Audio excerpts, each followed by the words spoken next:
लेकिन हम लोग क्या सोचते हैं, जब हम कहेंगे माँ मुझे ढेर सारा पैसे देना, तो हम ये सोचते हैं गड्डियां बरसेंगी, अचानक से तिजोरी में पैसे भर जाएंगे, सोने चांदी चले आएंगे, यानी माँ ने दे दिया, यानी कोई पोटली सड़क पे पड़ी हुई मिल जाएगी, उठा लेंगे और कहेंगे कि वाह माँ का आशीर्वाद मिल गया। नहीं, ऐसा माँ नहीं करती। तो कई बार ऐसा होता है भक्त जनों के जीवन में कि भगवान जब कोई उपहार देते हैं तो इंसान ये सोचता है कि जो मैं मांग रहा हूं वो कहां मिला मुझे, जो मैं मांग रहा हूं वो कहां मिला मुझे, तो ये सोचकर निराश हो जाता है। जैसे किसी विद्वान ने मांगा कि हे मां मुझे ज्ञान देना, हे मां मुझे ज्ञान देना, तो कुछ दिनों के बाद उसके जीवन में बहुत सारे संघर्ष और समस्याएं चली आई। वो दुखी हो गया। वो कहता है कि मां से मैंने मांगा था कि मुझे ज्ञान देना, मां ने तो इतनी समस्याएं दे दी। एक व्यक्ति कहता है कि मां मुझे शक्ति देना, मेरे शरीर को मजबूत बना देना, तो कुछ दिनों के बाद बहुत सारे दुश्मन उसके पास चले आए थे जो लड़ने के लिए तैयार थे, और लड़े थे, उसको बहुत मारे भी थे। जब पिटाई खा रहा था और पिटाई खाकर जब बिस्तर पे पड़ा हुआ था तो माँ को कोस रहा था और कह रहा था कि माँ मैंने शक्ति मांगी थी, आपने तो पिटाई करवा दी मेरी। माँ मैंने शक्ति मांगी थी, आपने तो पिटाई करा दी मेरी। एक व्यक्ति ने मांगा कि माँ मुझे धन देना, माँ मुझे ढेर सारा धन देना। उस समय वो छोटी सी नौकरी करता था, वो व्यक्ति एक छोटी सी नौकरी करता था। माँ से मांगा माँ मुझे ढेर सारा धन देना। दूसरे ही दिन उसकी नौकरी चली गई, दूसरे दिन उसकी नौकरी चली गई। अब बेचारा सोचा कि अब क्या करूं, अब मरता क्या नहीं करता, पेट में भूख लगेगी तो इंसान तो छटपटाएगा ना, कुछ तो करेगा। अब वो नौकरी तो छोड़, दूर की बात है, मजदूरी करना शुरू कर दिया। और मजदूरी करते करते कुछ सालों के बाद जहां पे जिस जगह पे मजदूरी करता था वहीं का मालिक बन गया। धन आया ना। और जिसने मांगा था कि शरीर की शक्ति देना, उसकी ऐसी जम के पिटाई हुई थी कि दूसरे दिन से सोचा कि 10 लोगों को मारने की शक्ति अर्जित करने के लिए ज्यादा मेहनत करनी पड़ेगी। अखाड़े में जाकर कसरत मशक्कत करता है और कुछ दिनों के बाद बहुत बड़ा पहलवान वो बन जाता है उस क्षेत्र का, जिसके सामने नजर मिलाने से भी लोग डरते हैं। और जिसने कहा था माँ मुझे ढेर सारा ज्ञान देना, माँ ने उसको इतनी समस्याओं के चुल्हे में झोंक दिया था कि समस्याएं सुलझाते सुलझाते कुछ वर्षों के बाद पाता है कि मैं तो बहुत बड़ा ज्ञानी हूं।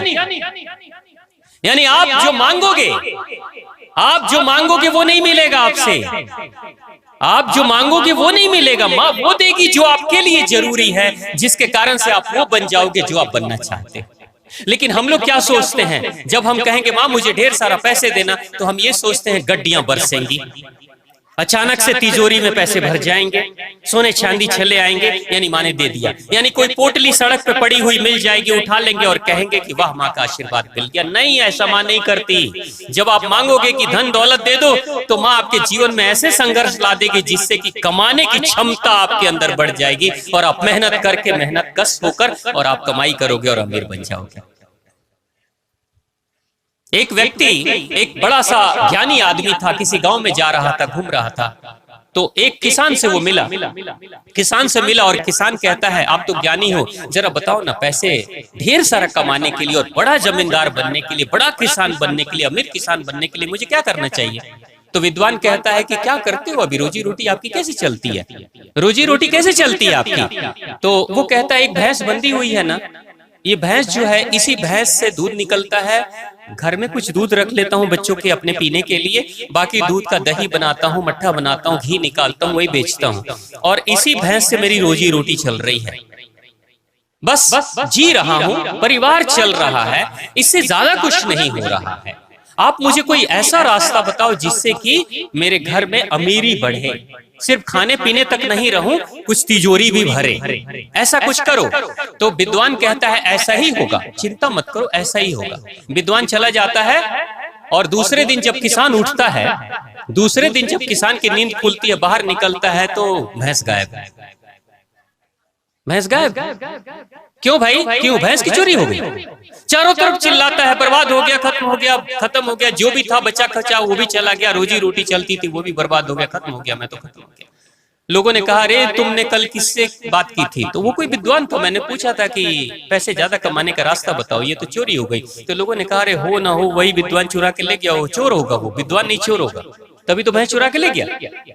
अब भैंस की चोरी हो गई और उसके बाद से विद्वान भी चला गया। 5 साल के बाद वो विद्वान उस गांव में, गांव की तरफ से जा रहा था। 5 साल के बाद वो विद्वान जब गांव की तरफ से जा रहा था तो अपने शिष्य से कहता है, सुनो, एक किसान रहता है इसी गांव में, जरा चलो तो जरा उस किसान से मिलते हैं हम लोग, कैसा है। तो ये लोग चले जाते हैं। तो चले जाते हैं तो उसका घर कहीं दिखाई नहीं देता है, उस किसान का घर नहीं दिखाई देता है जो बड़ा गरीब सा था।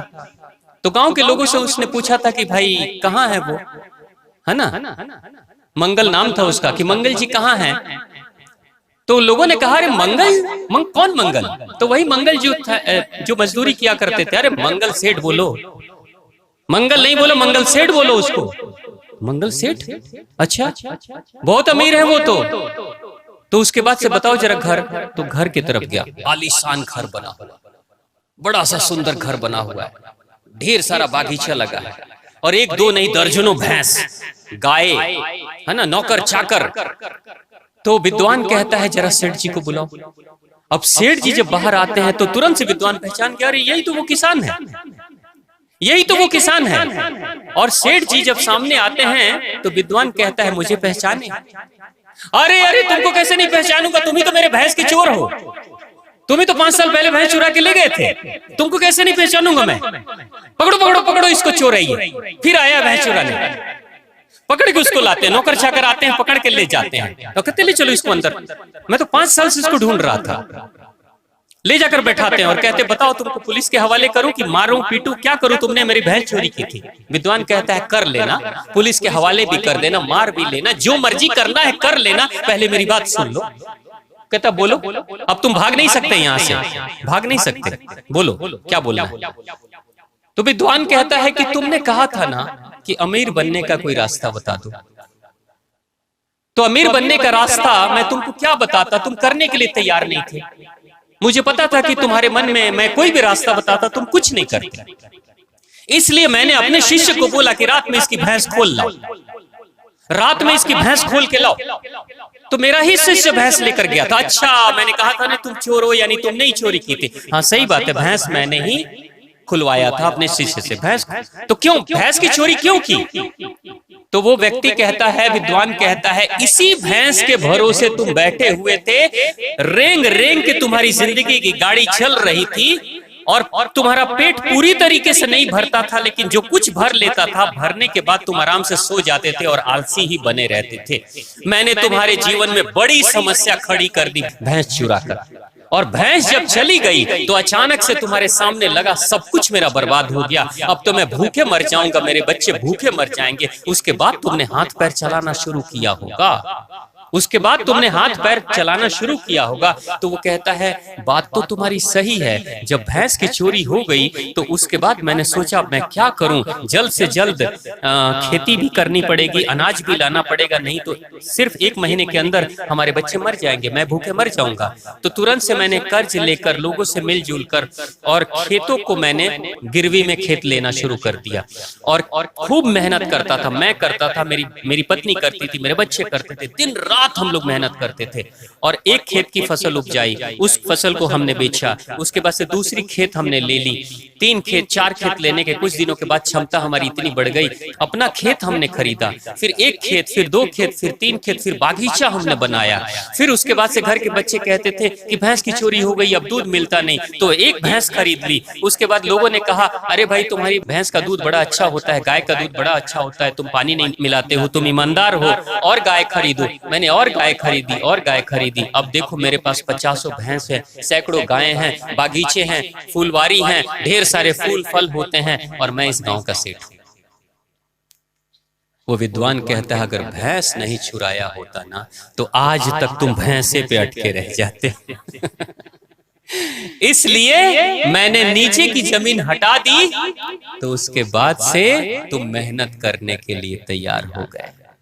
बाज जो होते हैं ना, बाज, ईगल, सबसे खतरनाक चिड़िया, जो कहते हैं 80 कोस दूर तक उसकी आंखें देख लेती है। बाज जब अपने बच्चे को जन्म देता है, कोई भी बाज वो ऊंचे पेड़ों पे जन्म देता है अपने बच्चे को, वो नीचे पेड़ों पे नहीं देता है, क्योंकि कई बार सांप चढ़ जाते हैं, अंडे को खा जाते हैं या बच्चे को खा जाते हैं। तो बाज सबसे ऊंचे पेड़ पे अपना घोंसला बनाता है, और जब बाज घोंसला बनाता है तो वो घोंसले बनाने की जो लकड़ियां होती है ना, लकड़ियां, वो लकड़ियां बाज ऐसी लकड़ी चुन कर ले जाता है जो लकड़ी बहुत हार्ड है, कड़ी लकड़ी है, नरम नहीं। आपने देखा होगा दूसरी जो चिड़ियाएं होती हैं वो घोंसला बनाती हैं तो चिड़ियाओं का पंख लगाती है, जैसे गौरैया चिड़िया का देख लेना, वो घास फूस ले जाती है, दूब ले जाती है घोंसला बनाने के लिए, नरम नरम घोंसला बनाती है गौरैया चिड़िया, है नहीं, सुंदर सुंदर घोंसला बनाती है। लेकिन बाज क्या करता है, यानी बाज की जो माँ है वो घोंसला कैसे बनाती है, सबसे कड़ी लकड़ी, टेढ़े मेढ़े घोंसला, टेढ़े मेढ़े, दो डालियों के बीच में टेढ़ा मेढ़ा ऐसे ही लाके रख दिया, ऐसे रख दिया, ऐसे रख दिया, कोई ढंग का डिजाइन नहीं, और लकड़ी ऐसी की चुभ रही है, लकड़ी ऐसी की अंदर से चुभती है, और उसी के ऊपर वो बाज माँ जो है वो अंडा देती है और वहीं से चूजे निकलते हैं। जब वो चूजे, सोचिए कितने नरम शरीर वाले चूजे हैं, वो चूजे जब निकलते हैं ना तो छोटे से उस चूजे बच्चे के भी शरीर में वो लकड़ी चुभते रहती है, मजबूत लकड़ी चुभते रहती है। अब वो लकड़ी जो चुभती है ना तो बच्चे छटपटाते हैं, बच्चे छटपटाते हैं, इधर से करवट बदलते हैं, उधर करवट बदलते, इधर जाते उधर जाते, वो बार बार चुभते चुभते हालत ऐसी होती है कि ये जल्दी बड़े होने लगते हैं। आप किसी बच्चे को, अपने घर के बच्चे को लाड़ प्यार से पालो, 10 साल का बच्चा, 10 साल का बच्चा लाड़ प्यार से पालो और उसकी बुद्धि देखो, और एक बच्चा जो अनाथ हो, माताजी नहीं है या पिताजी नहीं है, उसकी बुद्धि देख लो, वो ज्यादा समझदार आपको मिलेगा, क्योंकि जीवन का संघर्ष उसको सिखा रहा है। और आपने जितना प्यार दिया ना अपने बच्चे को, वो उतना ही भोंदू बनते चला जाएगा, होता है ना। इसलिए आप देखना इकलौते बच्चे अक्सर बिगड़ जाते हैं माता पिता के। आप लोग के इकलौते बच्चे अच्छे ही होंगे, चिंता नहीं करना हाँ, लेकिन अक्सर लाड़ प्यार इतना ही दे देते हैं, इतना, मतलब माताएं जो है ना अपने आंचल में ऐसे मेरा बाबू मेरा सोना, ऐसे ही जिंदगी भर वैसे ही लगा कर रखते हैं उसको, उसी में फंसे रह जाता है वो, कभी संघर्ष मिला ही नहीं। तो वो बाज क्या करता है कि कड़ी कड़ी लकड़ियों को लगाता है, और जल्दी जल्दी जब कष्ट होता है ना तो जल्दी जल्दी चूजे इधर करवट बदलते उधर करते हैं और धीरे धीरे जल्दी बड़े हो जाते हैं। उसके बाद बाज क्या करता है, बाज जो माँ है वो क्या करती है कि जैसे ही वो बड़ा हुआ, पंख उसके निकलने लगे, तो धीरे धीरे जो बाज माँ है वो अपने ही चोंच से तिनके को पकड़ती है, उस लकड़ी को पकड़ती है और एक लकड़ी नीचे गिरा देती है, जमीन के नीचे। दूसरी लकड़ी 1-2 दिन के बाद फिर खींचती है, फिर गिरा देती है, तीसरी लकड़ी खींचती है, गिरा देती है, चौथी लकड़ी खींचती है। ऐसे धीरे धीरे बाज का बच्चा चुज्जा बढ़ रहा है, पंख बढ़ रहा है, और वैसे वैसे वो घर तोड़ रही है। माँ क्या कर रही है, घर बना नहीं रही है, तोड़ रही है। याद रखना, आप लोग सोचोगे कैसी जालिम माँ है जो अपने घर तोड़ रही है, नहीं, वो कुछ सिखा रही है, धीरे धीरे तिनके को हटा रही है। इधर बच्चा बढ़ रहा है और बच्चा देख रहा है घर टूट रहा है। पहले तो देखा इतना बड़ा घर है, फिर देखता है कि टूट टूट के आधा घर टूट चुका है, अब इतने ही दूर में रहो। फिर माँ कुछ दिनों में और तोड़ देती है, फिर इतने ही दूर में रहो। फिर माँ और तोड़ती है, फिर उसके पैरों के नीचे जो तिनका है ना उसको भी हटाती है। अब बेचारा लड़खड़ाता है, गिरता है, अब गिर जाऊंगा माँ, मैं मर जाऊंगा माँ, मुझे तो उड़ने भी नहीं आता है। और धीरे धीरे तोड़ते तोड़ते एक दिन माँ उसको गिराई देती है। जब वो नीचे गिरने लगता है ना तो माँ ठीक उसके बगल में उड़ती है और कहती है पंख फैलाओ, पंख फैलाओ, फड़फड़ाओ, और फड़फड़ाता है और पहली बार उड़ना सीख लेता है। उसी दिन से वो उड़ान भरता है और उसके बाद वो दुनिया के सबसे खतरनाक पक्षियों में और शिकारी पक्षियों में एक बाज बन जाता है। वो जिंदगी ऐसे ही सिखाती है, संघर्ष जब मिलता है तो जीवन कुछ सबक सिखाने वाला होता है। प्रेम से बोलिए देवी भागवत महापुराण की, माँ आद्य शक्ति की, अपने अपने माता पिता की और आप सभी की जय हो।